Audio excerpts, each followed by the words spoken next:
Exténués par 2 jours de bombardements intensifs, ils sont 7000 à avoir trouvé refuge dans ce centre d'évacuation. Depuis le début des combats entre la Thaïlande et le Cambodge, les civils se sont retrouvés piégés en pleine zone de guerre. Ce Thaïlandais et sa famille vivaient dans un des premiers villages touchés par les tirs cambodgiens. Les tirs ont rapidement commencé, entre 8h et 9h du matin. Et ça a continué, et continué. La dernière fois que ça a tiré, j'ai entendu 10 rafales. Ici, les secours s'organisent. Des dizaines de volontaires organisent des distributions d'eau et de nourriture. L'occasion pour la coalition au pouvoir de soigner son image, fragilisée par cette crise avec le Cambodge.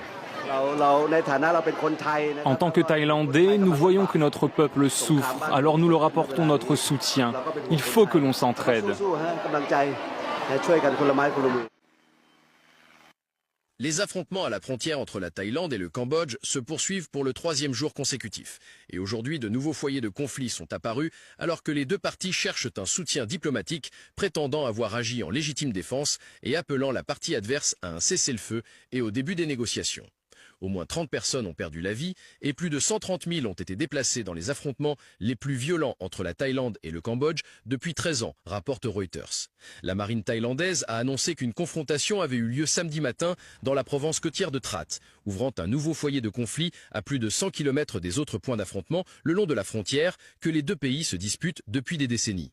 Jusqu'à présent, 19 soldats thaïlandais sont morts, tandis que la porte-parole du ministère de la Défense cambodgiane, Mali Socheata, a déclaré que 5 soldats et 8 civils avaient été tués dans les affrontements. L'ambassadeur thaïlandais à l'ONU a déclaré au Conseil de sécurité vendredi que des soldats thaïlandais avaient été blessés à 2 reprises depuis la mi-juillet à cause de mines posées par le Cambodge sur le territoire thaïlandais, ce que le Cambodge a fermement nié. De plus, l'ambassadeur a déclaré que le Cambodge avait lancé des attaques jeudi matin. La Thaïlande appelle le Cambodge à cesser immédiatement tous les actes hostiles et agressifs et à revenir au dialogue de bonne foi, a déclaré Charchai Chaivaivide. Les deux pays ont eu des différends frontaliers pendant des décennies, la propriété des temples hindous Tamoan Term et Preaviar du Xe siècle étant les points les plus discutés. La Cour internationale de justice a attribué Preaviar au Cambodge en 1962, mais les tensions ont augmenté en 2008 lorsque le Cambodge a tenté d'inscrire le temple sur la liste du patrimoine mondial de l'UNESCO.